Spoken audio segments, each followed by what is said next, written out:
За та бүхэн хэвлэл мэдээлэлээр сонссон эрүүл мэндийн даатгалын сан өмнөх онуудын өглөгийг буюу одоо 316 тэрбумыг бол барагдуулсан тийм ээ энэ оны төсвөөс. За үлдсэн төсвүүдээр бид бүхэн одоо хуваарлтуудаа хийгээд 12 сарда хуваарлтыг хийж батлуулаад одоо эрүүл мэндийн даатгалын үндсийн зүйлээр батлуулсан. Энэ хуваарийнхаа дагаас санхүүжилтөд олгоо явж байгаа. За тэгвэл даатгалын санхүүжилт бол хүрэхгүй нь бол би та бүхэнд хэлжсэн тийм энэ бол хүрэлцэхгүй. Бид бүхэн хязгаартаа төсөвтөө хязгааргүй хэрэгцээтэй тусламж үйлчлэгийг санхүүжүүлж байгаа. Тийм учраас даатгалын сан бол нэлээд эрсдэлтэй байгаа гэдгийг бол өмнө бас хэлжсэн. За энэ хүрээнд бас энэ нөхцөл байдлыг бас сая Жимбөрийн сайдд бол танилцуулчаад гарч ирж байна. За мэдээж даатгалын сангийн одоо сар болгон батлагдсан төсвийн хүрээнд биднес бол санхүүжилтөд олгосон. За гисэн хэдий ч гэсэн эмнэлгүүд дээр бол энэ санхүүжилтийн юм манаас нэлээд асуудал үүсэж байгаа. За даатгалын сан маань энэ жилийн батлагдсан төсөв нь орлого талдаа 2.5 их 80, зарлага талдаа 2.3 батлагдсан. За энэ батлагдсан 2.0 зарлага талын 3-аас 316 тэрбум их хасах дээр 1.9 их 80 төгрөгөөр биднес энэ жилийн хугацаанд эмнэлгийн тусламж үйлчлэгийг санхүүжүүлнэ гэсэн. За энэ дээр нийтдээ бид бүхэн бол нэг 2300 гаруй эрүүл мэндийн байгууллагуудыг санхүүжүүлдэг гэрээж байгаа. За энэ санхүүжилт маань одоо ингээд сар болгон батлагдсан төсвийнхөө өрөөнд л санхүүжилж явж байгаа. Гисэн хэдий ч гэсэн эмнэлгүүд дээр бол нэлээд эрсдэлтэй байдлууд үүсэж байгаа. За бид бүхэн өмнө ярьж ирсэн бид бүхэн зочмог төлөвлөгөөт болон одоо архаг гэдэг ингээд 3 бүлэгт хуваагаад эрүүл мэндийн даатгалаас санхүүжүүлдэг 700 он шин бүлгийг хуваарлсан. За энэ дээр ялангуяа биднес нэн шаардлагатай тусламж үйлчлэгээ илүү санхүүжүүлж явъя. Энэ маань өөрөө нэг цаана хүний амьдас яригддаг учраас аль болох дэвчиж болох, хүлээж болох тийм ээ. Энэ он шин бүлгүүдийг тодорхой хэмжээнд биднес хязгаарлалт тогтоосон. Энэ маань одоо сошиалар явж байгаа нэг ковот гэж яриад байгаа тийм ээ. Энэ хязгаарлалтын хүрээнд биднес санхүүжүүлээ явж байгаа. За гисэн хэдий ч гэсэн биднес бас хэд хэдэн бас одоо өмнөх оны өглөгүүд болон авлагууд байгаа. За жишээ Капитал банк болон Чингис хаан банкн дээр эрүүл мэндийн даатгалын сангийн 140 тэрбум байгаа. Энэ авлагын асуудлыг бас сая танилцуулчаад гарч ирж байна. Энэ одоо 19 онд үүссэн авлагыг бас бид бүхэн шийдүүлж авах юм бол бас тодорхой хэмжээний эмнэлгүүдэд санхүүжүүлэх явах боломж бас бүрдэх юм байна. Одоо энэ цаашид ер нь одоо ямар арга хэмжээ авах юм бэ? Одоо энэ ажлын тодтол дээр орж ирж байгаа юу?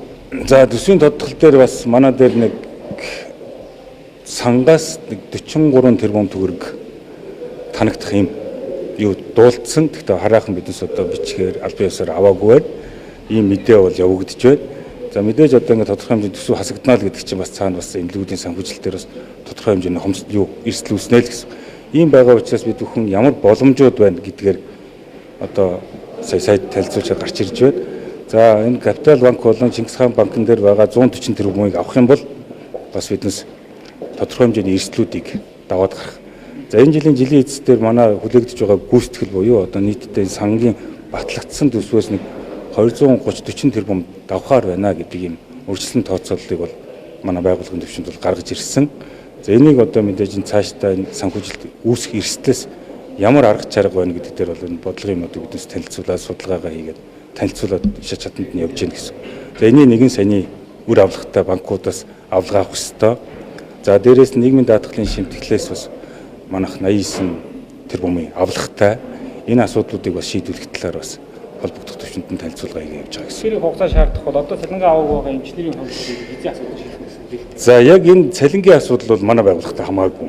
Бид нар манай байгууллагын биднес бол сар болгоны нэхэмжлийнх нь хүрээнд тодорхой хэмжээний санхүүжилтөд олгоо явж байгаа гэсэн. За мэдээж өмнөх бас манай байгууллагаас гадна нөгөө эрүүл мэндийн байгууллагууд маань өөрөө бусад нөгөө ханган нийлүүлэх болон нөгөө им тариа нийлүүлдэг байгууллагуудад бас үр авлагатай ийм асуудлууд байгаа юм байлаа. Энэ маань бас нэлээд том тоотой үр гарсан байна. За энэ маань өөрөө бас эмнэлгүүд дээр нэлээд эрсдлийг үүсгэж байгаа гэсэн. Тэгэхээр оны төсөлдөө бол ямар ч тач нэг эрүүл мэндийн салбарын төсөл 10 гаруйгаар одоо ер нь танагдсан тодтолтой байна. За 10 гаруй гэж одоо тэрийг одоо биднес яг энэ төсвийн тодтол ороогүй танилцуулга хийдэг учраас яг эцсийн дүнг нь мэдэхгүй байна. Гэхдээ манай бол энэ жилийн батлагдсан төсвөөс давж одоо урьдчилан тооцоолол 230 тэрбумын эрсдэл байна гэж үзэж байна. 1.9 их 80-д 2390 байгууллагуудыг санхүүжүүлж ажиллах юм байна. Тий. Тэр энэ хичнээн хувийн эмнэлгүүд байна. Улсын эмнэлэг хувийн эмнэлэг нь яаж? За энэ манай сан бол ер нь жил болгон улсын төсвөд батлагдаад за яг оныхоо эхэнд эрүүл мэндийн даатгалын үндсийн зөвлөлөөр бид наривчлсан хуваарь батлуулдаг. нөгөө их хурдаар баталсан төсөл байна шүү дээ. За тэрний 2300 байгууллагуудаа бид бүхэн бол лавлгай шатлалын байгууллагууд, анхан шатны байгууллагууд, эмийн сан гэдэг ингээ хуваачдаг. За эмийн сан дээр нь бол 2523 эмийн сандаа гэрээж хөнгөлөлтөө эмийн 170 тэрбумыг зарцуулна гэсэн. За анхан шатны 555 байгууллага буюу тэрэнд одоо 533 тэрбумыг төсөөлдөг гэсэн. За лавлгай шатлалын 321 байгууллагт 1.2 их найдыг энэ жилийн хугацаанд авсан.